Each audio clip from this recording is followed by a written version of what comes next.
Saudara Menteri Pertanian Andi Amran Sulaiman menyatakan praktik pengoplosan beras di Indonesia telah menimbulkan kerugian besar bagi masyarakat. Mentan menyebut nilai kerugian masyarakat mencapai 99 triliun per tahun. Dalam rapat kerja bersama Komisi 4 DPR, Amran menyebut ada dua jenis kerugian dalam kasus beras oplosan. Yang pertama adalah kerugian negara terkait dengan program stabilisasi pasokan dan harga pangan atau SPHP. Menurutnya sebagian besar beras yang seharusnya dijual murah justru dialihkan ke pasar sebagai beras premium. Kerugian kedua adalah soal kerugian masyarakat karena tertipu membeli beras yang tidak sesuai dengan mutu tapi membayarnya dengan harga tinggi.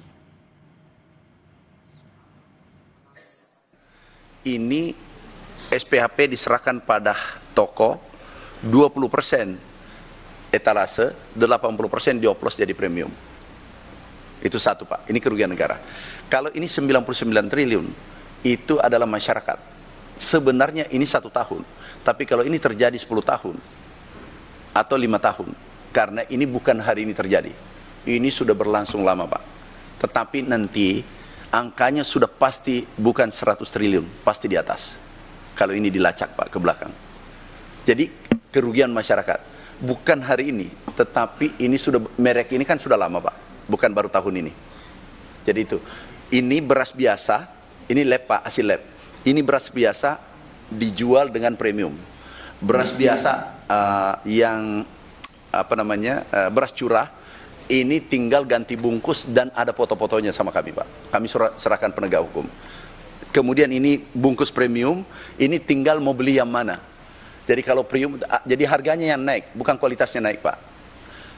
Ibaratkan gampangannya gini Pak, emas 24 karat, sebenarnya ini 18 karat, tapi dijual 24 karat semua Pak. Soal beras oplosan, Ketua Komisi 4 DPR, Titi Soeharto sempat menyinggung nama Menteri Koordinator Bidang Pangan Zulkifli Hasan. Titi meminta Zulkifli ikut turun tangan menangani permasalahan beras oplosan.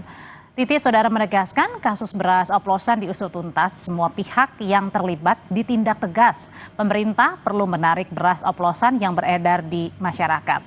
Menurut Titi, saat ini dibutuhkan koordinasi antar instansi agar segala informasi tidak membuat masyarakat jadi bingung. Titi meminta Menko Bidang Pangan Zulhas ikut turun tangan dan tidak diam.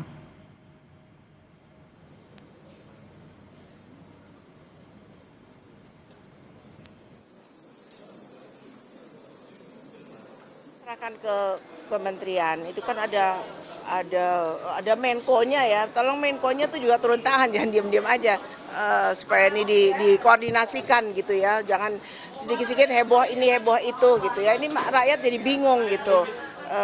Ini kalau itu perusahaan-perusahaan besar ya harus kita nggak boleh lihat pilih-pilih itu perusahaan besar atau kecil, harus ditindak ya kalau memang itu betul salah, terbukti dia ngoplos gitu.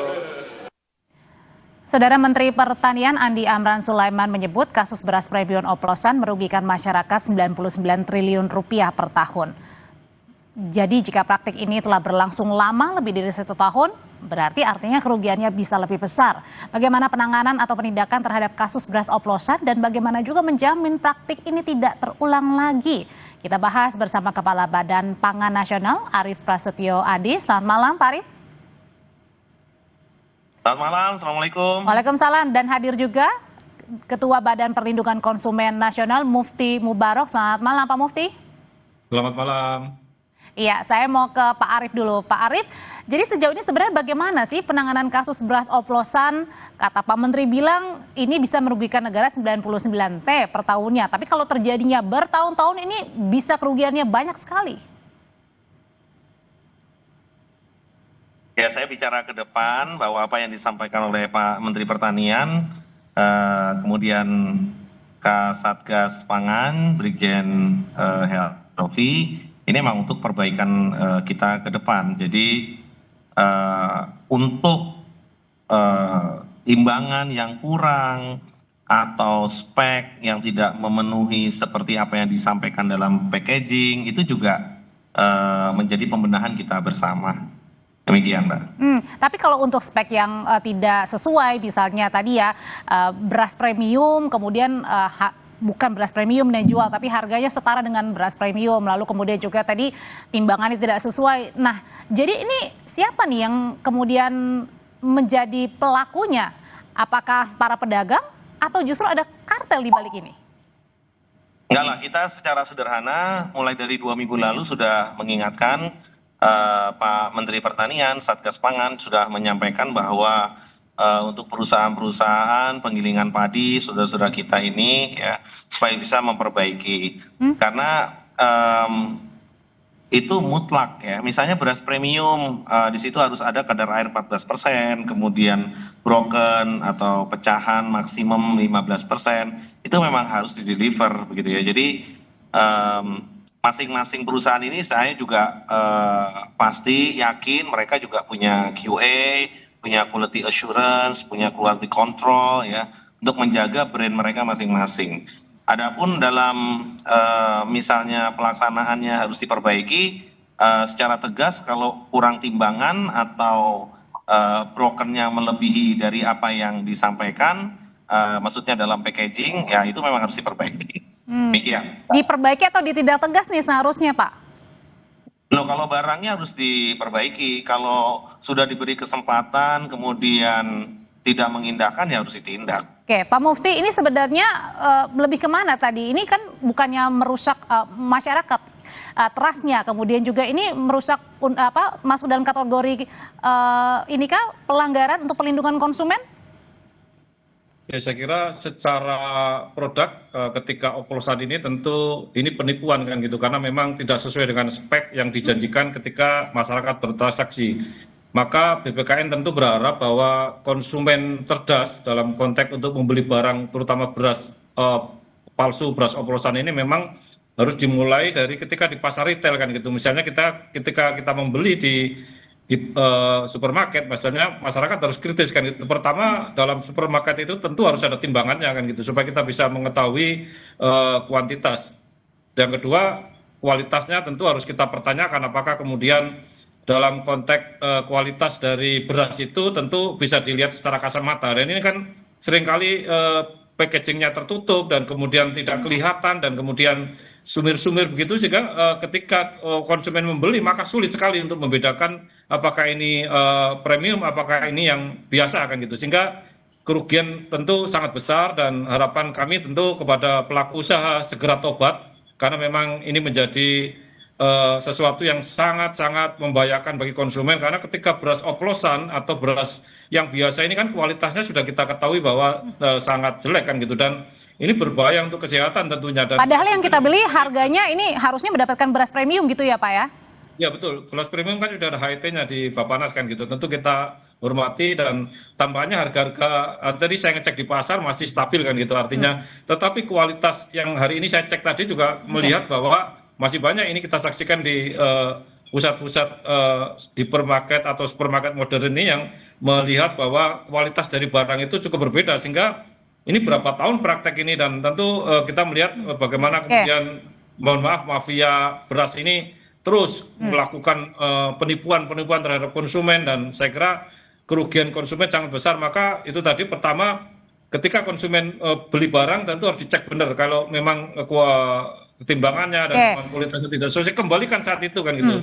Apabila perlu kalau ada temuan-temuan yang menarik kita lakukan class action bersama konsumen. Tapi gini, efek jerah bagi pelaku usaha ini jelas kan itu. Oke, gini Pak Mufti dan juga Pak Arief, ketika saya misalnya sebagai ibu rumah tangga pada saat membeli di supermarket kan kita percaya ya dengan yang dijual di supermarket pasti kemudian ya udah sesuai dengan tagline-nya gitu, beras premium dengan harga sekian gitu Pak Arief dan juga Pak Mufti. Ini berarti ini permainannya seperti apa, dan sebagai konsumen pun kan kita tidak mungkin kan atau tidak sadar awalnya mengecek karena sudah percaya, apalagi ada brand-brand terkenal begitu.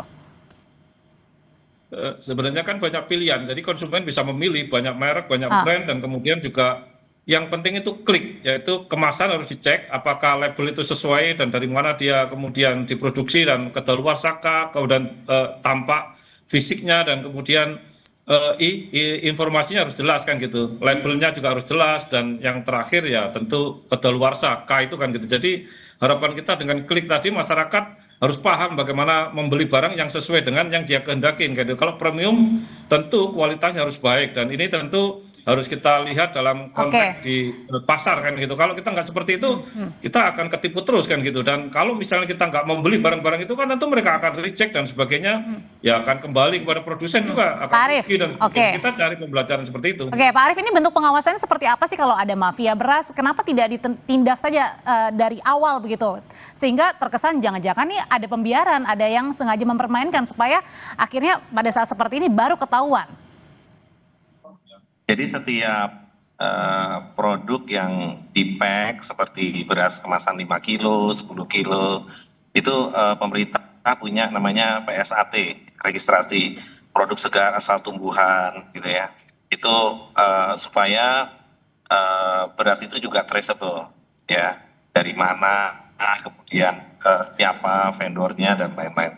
Dan registrasi itu memang kita minta kepada seluruh OKKPD di seluruh kabupaten kota se-Indonesia, itu yang pertama. Yang kedua, pada saat penggiling padi atau teman-teman pengusaha padi, penggilingan padi untuk menjadi beras ini mempersiapkan brand, tentunya juga di situ ada uji lab, ya, kemudian timbangan dan lain-lain sebelum mereka melaunch suatu brand. Berikutnya lagi, begitu mereka mau masuk menjadi mau listing di modern market atau di supermarket. Nah itu seharusnya siapa yang mengecek, Pak Arief? Ya. Setiap tahapan itu seharusnya siapa yang mengecek? Bappenas? Semua. Oh, semua, oke. Semua. Jadi Badan Pangan punya namanya OKKPD ya, di setiap pemerintah kabupaten kota itu.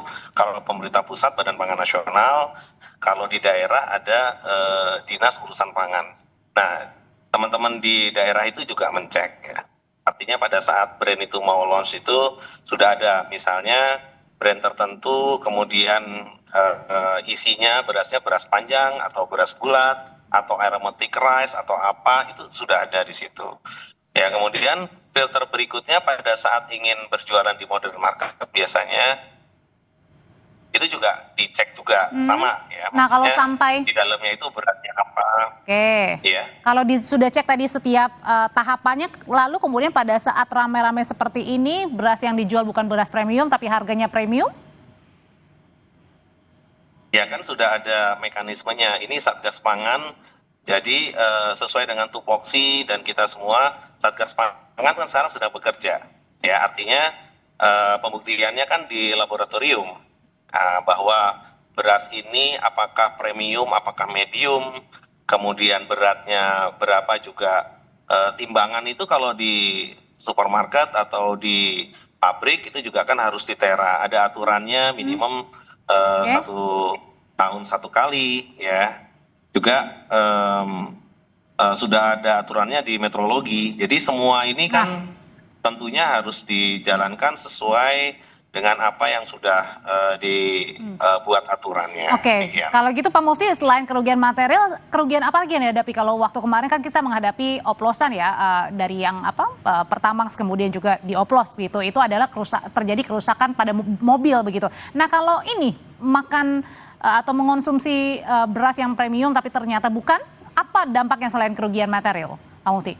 Yang secara material tentu dari sisi harga kan gitu, dari sisi kemudian transaksi yang memang akan harapan kita ke premium, ternyata ini tidak premium kan gitu. Yang kedua, kesehatan ini cukup banyak dari imaterial, artinya bahwa banyak penyakit-penyakit yang saya kira juga timbul dari efek dari makanan dari beras ini ketika dia konsumsi kan gitu, karena kita saksikan bahwa ketika tidak sesuai dengan standar, maka tentu banyak efek-efek turunan dari kesehatan kan gitu. Misalnya banyak disinyalir bahwa kemudian timbul efek-efek untuk diabetes, kemudian untuk turunan-turunan anak-anak dan sebagainya. Jadi secara imaterial tentu banyak sekali efek dari situ, dan ini tentu kita nanti coba dengan komunitas konsumen cerdas untuk bisa bicara dalam konteks bagaimana kita melakukan pembelaan terhadap produk-produk seperti ini. Jadi di hilirnya tentu kita bicarakan, di hulunya tentu banyaknya satgas, banyaknya kementerian yang pangan ini banyak sekali untuk apa fungsinya gitu kalau tidak bisa ngawasi hulunya. Baik, kami sudah tangkap pesannya. Terima kasih Pak Mufti, Pak Arief, terima kasih, selamat malam. Selamat malam. Saudara, upaya Jokowi melaporkan para penuding ijazah palsu dinilai sebagai bentuk kriminalisasi. Selengkapnya kita bahas.